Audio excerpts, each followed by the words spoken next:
Okay, നമ്മുടെ part 2 വീഡിയോയുടെ അവസാന 10 മിനിറ്റിൽ ഓഡിയോ മിസ്സിംഗ് ആയിപ്പോയി. സോ ഞാൻ അതിൻ്റെ ഓഡിയോ ഒന്ന് കൂട്ടിച്ചേർക്കുകയാണ്.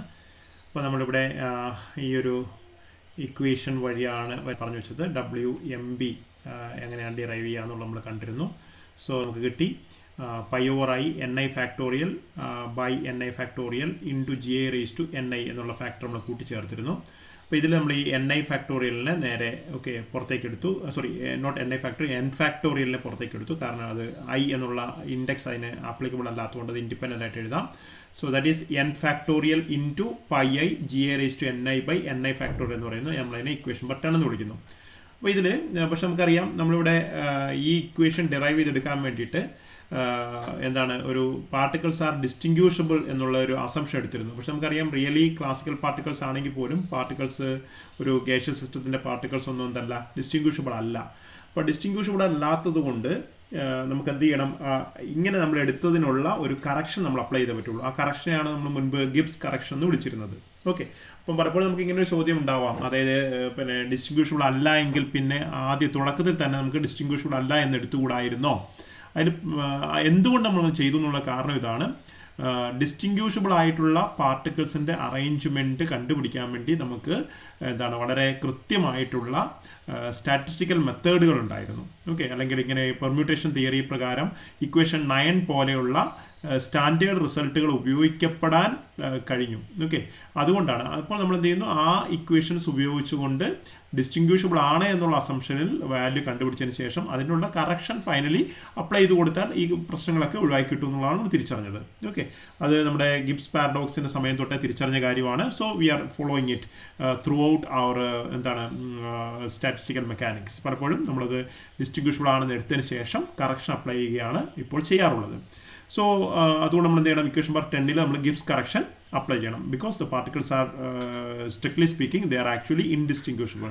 അപ്പോൾ ഗിബ്സ് കറക്ഷൻ അപ്ലൈ ചെയ്യാൻ വേണ്ടി നമുക്ക് എന്താ ചെയ്യേണ്ടതെന്ന് അറിയാം. കാൽക്കുലേറ്റ് ചെയ്ത നമ്പർ ഓഫ് മൈക്രോ സ്റ്റേറ്റ്സിൻ്റെ എണ്ണം ഓവർ കൗണ്ടഡ് ആണ്. അപ്പോൾ അതിനെ n ഫാക്ടോറിയൽ കൊണ്ട് ഡിവൈഡ് ചെയ്യണം. അപ്പോൾ ഇവിടെ നിങ്ങൾക്ക് ഓൾറെഡി ഇക്വേഷൻ നമ്പർ 10 ഒരു n ഫാക്ടോറിയൽ ഉണ്ട്. ആ n ഫാക്ടോറിയൽ കൊണ്ട് ഫർദർ ഡിവൈഡ് ചെയ്യുമ്പോൾ ആ n ഫാക്ടോറിയൽ മിസ്സിംഗ് ആയിട്ട് മാറും. And so you will be left with this equation. അപ്പോൾ n ഫാക്ടർ ഒഴിവായി കഴിയുമ്പോൾ നിങ്ങൾക്ക് ഇക്വേഷൻ നമ്പർ 11 എന്ന് ഞാനിവിടെ എഴുതിയിരിക്കുന്ന ഇക്വേഷനിലേക്ക് എത്തുന്നു. ഓക്കെ, ഇനി ഇവിടെ ഇക്വേഷൻ നമ്പർ 6ഉം ഇക്വേഷൻ നമ്പർ 8ഉം നമ്മൾ ബോസ് ഐൻസ്റ്റൈൻ കേസിനും അതുപോലെ ഫെർമി ഡിറാക് കേസിനും സമാനമായ രീതിയിൽ ഡിറൈവ് ചെയ്തെടുത്ത 2 ഇക്വേഷൻസ് ഞാൻ വീണ്ടും എഴുതിയെന്നേ ഉള്ളൂ. ഓക്കെ, അപ്പോൾ നമുക്ക് ഈ 3 ഇക്വേഷൻസും W എന്ന് കിട്ടി. അപ്പോൾ number of micro States, total number of micro States കിട്ടുന്നുണ്ട്. ഇനി എന്താ ചെയ്യുക, അടുത്ത പ്രൊസീജിയർ എന്ന് പറയുന്നത് നമുക്ക് സിസ്റ്റത്തിൻ്റെ എൻട്രോപ്പി കണ്ടുപിടിക്കുക എന്നുള്ളതാണ്. നിങ്ങൾ പിന്നെ എന്താണ് മൈക്രോ കനോണിക്കൽ എൻസംബിളിലെ നമ്മുടെ റെസിപ്പി ഓർമ്മയുണ്ടാവും. നമ്മൾ ആദ്യം ഒമേഗ കണ്ടുപിടിക്കുന്നു. ഒമേഗയിൽ നിന്നും S=K log ഒമേഗ വെച്ചിട്ട് എന്ത് ചെയ്യുന്നു, നമ്മൾ എൻട്രോപ്പി കണ്ടുപിടിക്കുന്നു. എൻട്രോപ്പിയിൽ നിന്നും മറ്റ് തെർമോഡൈനാമിക്കൽ വേരിയബിളിലേക്ക് നമ്മൾ കടന്നു ചെല്ലുന്നു. ഇതാണ് നമ്മുടെ ഒരു റെസിപ്പി ഓക്കെ എന്ന് പറയുന്നത്. അപ്പോൾ ആ ഐഡിയ പ്രകാരം നമുക്ക് W കിട്ടിക്കഴിഞ്ഞാൽ Wയിൽ നിന്നും നമുക്ക് ഒമേഗ കണ്ടുപിടിക്കാൻ പറ്റും. ഒമേഗ എന്നുള്ളത് നമ്മൾ ഓൾറെഡി ഡിഫൈൻ ചെയ്തു. Omega is nothing but sum over all ni all distribution sets which obey what the constraint conditions W of ni എന്നാണ് നമ്മൾ ഡിഫൈൻ ചെയ്തിരുന്നത്. അപ്പോൾ അത് പ്രകാരം നമുക്ക് എന്ത് ചെയ്യാൻ പറ്റും, ഒമേഗ കണ്ടുപിടിക്കാൻ പറ്റും. അപ്പോൾ അതാണ് നമുക്ക് അടുത്തതായിട്ട് ഇവിടെ പറഞ്ഞിരിക്കുന്നത്. അപ്പോൾ entropy S=K log omega. So K log ഒമേഗയ്ക്ക് പകരം നമ്മൾ എന്ത് ചെയ്യുന്നു, സം ഓവർ ni ഡാഷ്. ഈ ഡാഷ് കാണിക്കുന്നത് എന്താണെന്ന് പറഞ്ഞിരുന്നു. എന്താണ്, that denotes only those distribution set which obeys the constraint conditions. Okay, sum over ni equal to n and sum over ni ei equal to total energy E only should be considered. So ഇത് നമ്മൾ എഴുതി, omega substitute ചെയ്തു. ഇനി നമുക്കറിയാം ഇതിൽ ധാരാളം എല്ലാ possible distributions നമ്മളിവിടെ ഉൾപ്പെടുത്തുന്നുണ്ട്. പക്ഷേ നമ്മളെപ്പോഴും statistically speaking we are bothered about the most probable distribution that is possible. അപ്പോൾ മോസ്റ്റ് പ്രൊബബിൾ ഡിസ്ട്രിബ്യൂഷനെ നമ്മൾ എന്ത് ചെയ്യുന്നു, ഇതിനകത്ത് ni സ്റ്റാർ എന്ന് സൂചിപ്പിക്കുക എന്ന് കരുതുക. So suppose you denote the most probable distribution set by ni star. അപ്പോൾ ഈ ni സ്റ്റാറിന് കറസ്പോണ്ടിങ് ആയിട്ട് Wനൊരു വാല്യൂ ഉണ്ടാവും. അപ്പോൾ അതിനെയാണ് നമ്മൾ W of ni സ്റ്റാർ എന്ന് വിളിച്ചിരിക്കുന്നത്. ഓക്കെ, അപ്പോൾ ഇവിടെ ഒരു സം ഓവർ എടുക്കുന്നുണ്ട്. സം ഓവർ ഓൾ WNi എന്ന് പറഞ്ഞിരിക്കുന്നത്. അപ്പോൾ ഇതിൽ ഏതോ ഒരു പ്രത്യേക ഡിസ്ട്രിബ്യൂഷൻ സെറ്റ് ആയിരിക്കും most probable distribution set. Statistical മെക്കാനിക്സിൽ നമ്മൾ കണ്ടിട്ടുണ്ട് തെർമോഡൈനാമിക് ലിമിറ്റിൽ മോസ്റ്റ് പ്രൊബബിൾ ഡിസ്ട്രിബ്യൂഷൻ സെറ്റ് എന്ന് പറയുന്നതായിരിക്കും, അല്ലെങ്കിൽ most probable distribution will be the only possible distribution നമുക്ക് പറയാൻ പറ്റും. എന്ന് പറഞ്ഞാൽ മോസ്റ്റ് പ്രൊബബിൾ ഡിസ്ട്രിബ്യൂഷനിലായിരിക്കും ഹയസ്റ്റ് നമ്പർ ഓഫ് എന്തുണ്ടാവുക, മൈക്രോ സ്റ്റേറ്റ്സ് ഉണ്ടാവുക. അല്ല തിരിച്ചു പറയാം, എന്താണ് highest number of micro States ഉള്ള ഒരു ഡിസ്ട്രിബ്യൂഷൻ സെറ്റ് ആയിരിക്കും എന്താണ് മോസ്റ്റ് പ്രൊബബിൾ ഡിസ്ട്രിബ്യൂഷൻ സെറ്റ്. അതുകൊണ്ട് തന്നെ നമ്മളിവിടെ സം ഓവർ എടുക്കുമ്പോൾ ഇതിലെല്ലാ ഡിസ്ട്രിബ്യൂഷൻ സെറ്റുകളും വരുന്നുണ്ട്. പക്ഷേ ഈ സമ്മേഷനിൽ ഏറ്റവും വലിയ കോൺട്രിബ്യൂഷൻ ഒരു എന്താ പറയണ്ടേ 99.99% ഓഫ് കോൺട്രിബ്യൂഷനും ഈ സമ്മേഷനിൽ കോൺട്രിബ്യൂട്ട് ചെയ്യുന്ന ഈ മോസ്റ്റ് പ്രൊബബിൾ ഡിസ്ട്രിബ്യൂഷൻ സെറ്റ് കാരണമുള്ള മൈക്രോ സ്റ്റേറ്റ്സ് ആയിരിക്കും. അതായത് മറ്റ് ഡിസ്ട്രിബ്യൂഷൻ സെറ്റുകൾ കൊണ്ടുണ്ടാവുന്ന കോൺട്രിബ്യൂഷൻ ഒമേഗയിലേക്കുള്ള കോൺട്രിബ്യൂഷൻ മിനിമം ആയിരിക്കും, അല്ലെങ്കിൽ നെഗ്ലിജിബിൾ ആയിരിക്കും.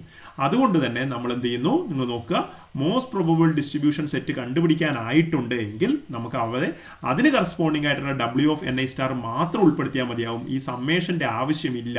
അതുകൊണ്ട് നമ്മുടെ ഇക്വേഷൻ S=K log W(n(i) ആയിട്ട് മാറുന്നു. ഇനി നമ്മൾ എത്തിക്കഴിഞ്ഞാൽ എന്തായിരുന്നത് അറിയാം, നമുക്ക് W(n(i) ഇക്വേഷൻ 6, 8, 11 പ്രകാരം ഓരോ പാർട്ടിക്കിൾ ഫാമിലിക്കും വ്യത്യസ്തമാണെന്ന് നമ്മൾ കണ്ടു. ഓരോ പാർട്ടിക്കിൾ ഫാമിലിക്കും വ്യത്യസ്തമായതുകൊണ്ട് തന്നെ ഓരോ പാർട്ടിക്കിൾ ഫാമിലിയുടെ കേസിലും നമുക്ക്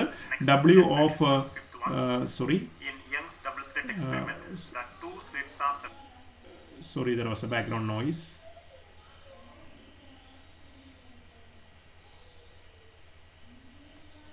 Yeah. Okay, so corresponding to each of the particle family you have to calculate the value of what W(n(i)*. Okay, എന്നിട്ട് നമ്മൾ എന്ത് ചെയ്യണം, ലോഗ് W(n(i)* കണ്ടുപിടിക്കുക. ഇനി n(i)*ന്റെ മോസ്റ്റ് പ്രൊബബിൾ വാല്യൂ ആണ് എന്ന് കണ്ടുപിടിക്കാൻ വേണ്ടി എന്താ ചെയ്യേണ്ടത്, നമ്മൾ ഓൾറെഡി ചെയ്തിട്ടുണ്ട് മുൻപ് അല്ലേ. എന്താണ് ചെയ്യേണ്ടത്, in order to find the most probable distribution set n(i)* and the corresponding W, okay, what you have to do is that we have to maximize the log W(n(i)*. നമുക്കറിയാം മോസ്റ്റ് പ്രൊബബിൾ ഡിസ്ട്രിബ്യൂഷൻ സെറ്റ് എന്ന് പറയുന്നത് എന്തായിരിക്കും, it will be having the highest number of accessible micro States എന്നാണ്. അപ്പോൾ നമ്മൾ W(n(i)* maximise ചെയ്യപ്പെടുക. W(n(i)* ഏത് സാഹചര്യത്തിലാണ് maximise ചെയ്യുന്നത് കണ്ടുപിടിക്കാൻ വേണ്ടിയിട്ട് നമ്മൾ ലോഗ് ഓഫ് W(n(i)* ആണ് ശരിക്കും മാക്സിമൈസ് ചെയ്യുക. അതിന് കാരണം പറഞ്ഞിരുന്നു, W(n(i)* എന്ന് പറയുന്നത് വളരെ വലിയൊരു നമ്പർ ആയിരിക്കും. അപ്പോൾ നമ്മൾ അതിനെ ഒന്ന് ചുരുക്കാൻ വേണ്ടിയിട്ടാണ് അതിൻ്റെ ലോഗരിതം എടുത്തിട്ട് അതിനെ മാക്സിമൈസ് ചെയ്യുന്നു. ആ മാക്സിമൈസ് ചെയ്യാൻ വേണ്ടി നമുക്കൊരു സ്റ്റാൻഡേർഡ് മെത്തേഡ് ഉണ്ട്, നമുക്കറിയാം. എന്താണ്, നമ്മൾ പറഞ്ഞ 2 കൺസ്ട്രെയിൻസ് ഉണ്ട്, ഓർക്കണം. കൺസ്ട്രെയിൻസ് ഏതൊക്കെയാണ്, sum over i ni = n എന്നുള്ളതും sum over i ni into ei = E എന്നുള്ള 2 കണ്ടീഷൻസ്. NV ആണല്ലോ മൈക്രോ കനോണിക്കൽ എൻസംബിളിൻ്റെ മാക്രോ സ്റ്റേറ്റ്. അപ്പോൾ എന്നും വിയും ഇയും ഒക്കെ കോൺസ്റ്റന്റ് ആയിരിക്കണം.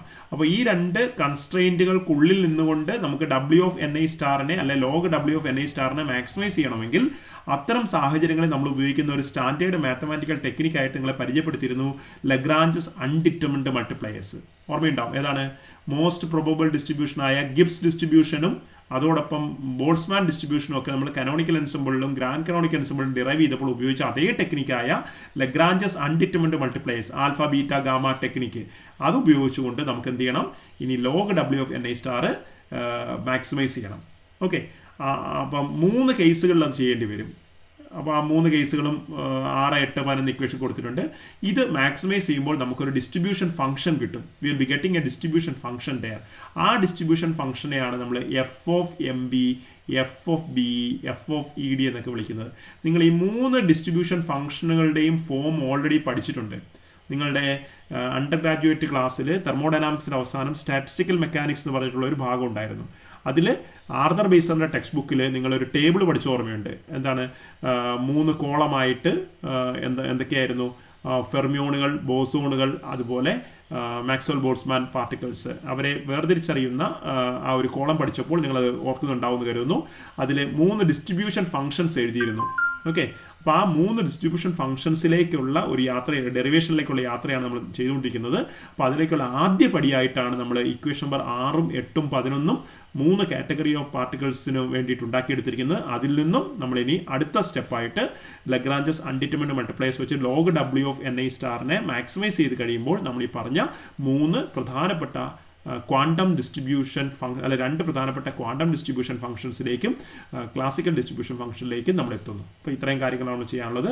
ഈ 3 എണ്ണവും നമ്മൾ വ്യത്യസ്ത കേസുകളായിട്ട് അടുത്ത ലെക്ചറിൽ ചെയ്യുന്നതാണ്. So that is one of the very important topics that we are doing in this particular module. So please see that you read this particular part of topic and ഒരു കാര്യം ഓർത്തിരിക്കണം, നമ്മൾ ഇക്വേഷൻ നമ്പർ 6ഉം 8ഉം 11ഉം derive ചെയ്യാൻ വേണ്ടി ഉണ്ടാക്കിയെടുക്കാൻ വേണ്ടിയിട്ട് we depended upon some equations, some relations in combinatorics. Okay, അല്ലെങ്കിൽ പ്രോബബിലിറ്റി തിയറിയിലെ അല്ലെ പെർമ്യൂട്ടേഷൻ കോമ്പിനേഷൻ തിയറി എന്നുള്ള ചില ഇക്വേഷൻസ് നമ്മൾ സ്പെഷ്യൽ കേസുകൾ കടമെടുത്തിരുന്നു. ആ കടമെടുപ്പിൽ നിന്നാണ് നമുക്ക് ഈ 6, 8, 11 ആയിട്ടുള്ള 3 ഇക്വേഷൻസ് കിട്ടുന്നത്. അപ്പോൾ ആ ഇക്വേഷൻസിൻ്റെ ഡെറിവേഷൻസ് സ്റ്റാറ്റിസ്റ്റിക്കൽ മെക്കാനിക്സിൻ്റെ മിക്ക പുസ്തകങ്ങളിലും അപ്പൻഡിക്സ് ഒക്കെ ആയിട്ട് കൊടുത്തിട്ടുണ്ട്. സമയം ഉണ്ടെങ്കിൽ ഒന്ന് വായിച്ചു നോക്കുക. Otherwise please remember, try to memorize this equation for the time being. നിങ്ങൾക്ക് പ്രോബ്ലത്തിലൊക്കെ നിങ്ങളുടെ കോമ്പറ്റേറ്റീവ് എക്സാമിനേഷൻസിലൊക്കെ സാധാരണഗതിയിൽ ചോദ്യങ്ങൾ ലഭിക്കുന്നതാണ്. എസ്പെഷ്യലി ഇക്വേഷൻ നമ്പർ 6ഉം 8ഉം ബോസ് ഐൻസ്റ്റൈൻ്റെയും ഫെർമി ഡെറാക്കിൻ്റെയും കേസുകൾ വളരെ പ്രധാനമായിട്ട് നിങ്ങൾ മെമ്മറൈസ് ചെയ്യണം. സമയം കിട്ടുവാണെങ്കിൽ നമുക്ക് 1-2 എക്സ്ട്രാ പ്രോബ്ലം ചെയ്യാം. നമ്മൾ ചെയ്ത 2 പ്രോബ്ലംസ് നിങ്ങൾ ഓർക്കുന്നുണ്ടാവും. എക്സാമ്പിളായിട്ട് എന്താണ് 2 പാർട്ടുകൾ 3 ലെവലുള്ള 2 എക്സാമ്പിൾ ചെയ്തു. പാർട്ടിക്കളുടെ എണ്ണവും അതുപോലെ ലെവലുകളുടെ എണ്ണമൊക്കെ മാറ്റിയിട്ട് നിങ്ങൾ ഈ ഇക്വേഷൻസ് സമയം കിട്ടുമ്പോൾ ഇതൊന്ന് പ്രാക്ടീസ് ചെയ്യുക. It will be doing good for you. So that's about this particular topic. Okay, just മറ്റേ 3 ഡിസ്ട്രിബ്യൂഷൻ ഫംഗ്ഷൻ നമ്മൾ അടുത്ത ലെക്ചറിൽ ഡീൽ ചെയ്യും. Okay, thank you.